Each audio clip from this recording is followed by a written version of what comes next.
on va aussi dans cette vidéo parler de la conversion de type, mais là on parle pas de save cast ou de unsafe cast, mais plutôt de smart cast. Qu'est-ce que ça veut dire le smart cast?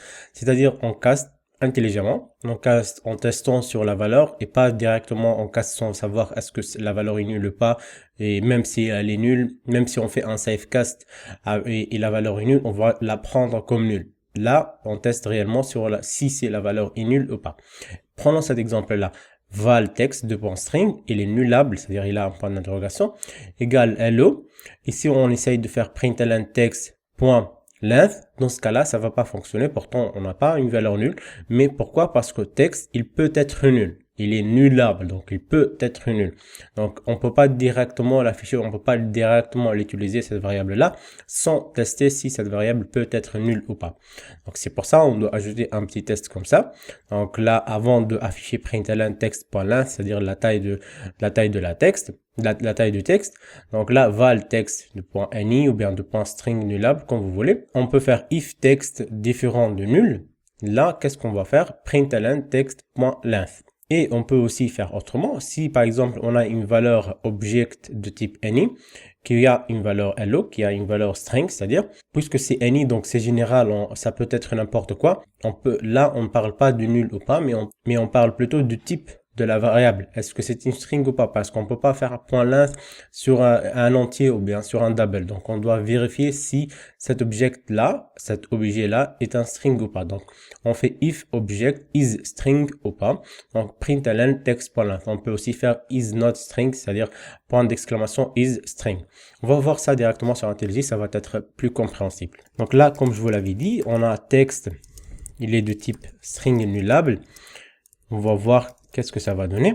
Si on essaye de faire println text.length, normalement là, c'est normal, on peut le faire. Pourtant, on a une valeur, on sait qu'on a une valeur, mais là, c'est visuellement, nous, on sait qu'on a une valeur, mais pour le compilateur, là, on a assigné une valeur à une variable qui peut être nulle, avec point d'interrogation. Donc, c'est pour ça, on ne peut pas l'afficher là. Vous voyez, il y a une erreur, c'est souligné en rouge. Pourquoi? Parce qu'il faut ajouter un null check. Donc, on a deux façons de faire. Déjà, si on a la première façon, c'est d'ajouter deux points d'exclamation. C'est comme si on dit au compilateur qu'on va prendre notre responsabilité de l'utiliser, cette variable qui peut être nulle. Mais nous, on sait qu'elle est pas nulle. Donc, dans ce cas-là, ça va passer. Pourquoi? Parce que nous, on sait que on a une valeur ici. Donc là, vous voyez, on affiche bien 5, qui est la taille de la chaîne de caractères ou bien du texte hello. Non. Mais si par exemple, on avait nul, cette écriture-là, ça va fonctionner aussi. Pourquoi? Parce que là, elle est nullable. Elle a une point d'interrogation. Le type contient un point d'interrogation. Donc, il est nullable, il peut accepter nul. Si on n'avait pas un point d'interrogation, il ne va pas l'accepter. Mais si on a un point d'interrogation, c'est-à-dire nullable, il peut accepter la valeur nulle.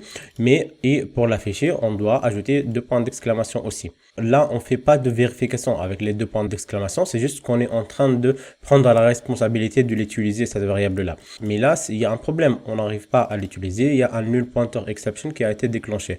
Donc, on ne veut pas avoir ça. Donc, ce qu'on peut faire plutôt, au lieu d'ajouter deux points d'exclamation, c'est d'ajouter point d'interrogation.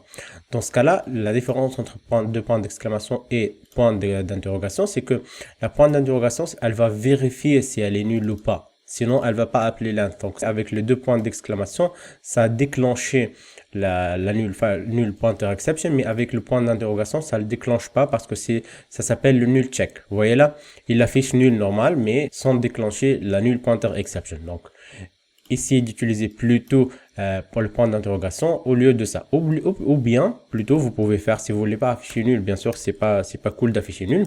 Vous pouvez faire comme ça. If text différent de nul. Dans ce cas-là, on va afficher println text.length. On n'est pas obligé ici d'ajouter ni point d'interrogation ni double point d'exclamation. Pourquoi? Parce qu'on l'a déjà vérifié sur la nullability. Else, par exemple, on peut afficher println text est nul. Ok? Donc on va voir ça. Vous voyez, texte est nul. Si maintenant on met hello par là et on exécute encore une fois, là on a 5. Ça fonctionne. Bon, mais il y a encore un autre exemple à voir. Là, si on a any par là, on peut tester on peut tester sur est-ce que any est string ou pas. À ce niveau-là, on peut pas faire par exemple directement println text.length. Ça, c'est pas possible parce qu'on n'a pas un objet de type string, on a un objet de type any. Donc, c'est pas, il n'a pas un length. Donc, vous voyez, c'est en rouge.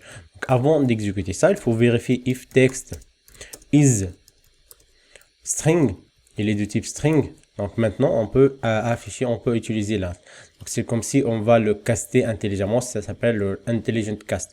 Donc, comme ça, dans ce bloc-là, on sait que texte ici, il est de type string. Il n'est pas de type any. Ok, donc si on exécute maintenant ça, vous voyez, là on a 5. Par exemple, else, dans le cas contraire, ou bien on peut faire comme ça, directement, point d'exclamation is, c'est-à-dire if is not. Donc on peut là, vous voyez là, if is not, on peut pas utiliser l'int parce que c'est pas un string. Donc là, text n'est pas un string. Donc si on exécute maintenant, ça va rien afficher. Pourquoi? Parce que pour nous, text c'est un string. Mais si on ajoute, on met par là par exemple 20 et on exécute de nouveau, vous voyez là, on n'avait rien. Mais si on exécute maintenant comme ça avec 20 comme valeur pour any, donc là c'est pas une chaîne de caractères, donc ça doit nous afficher texte n'est pas un string. Vous voyez, texte n'est pas un string. Donc c'est comme ça que ça fonctionne le cast intelligent. J'espère que ça a été clair et on se voit dans la vidéo prochaine.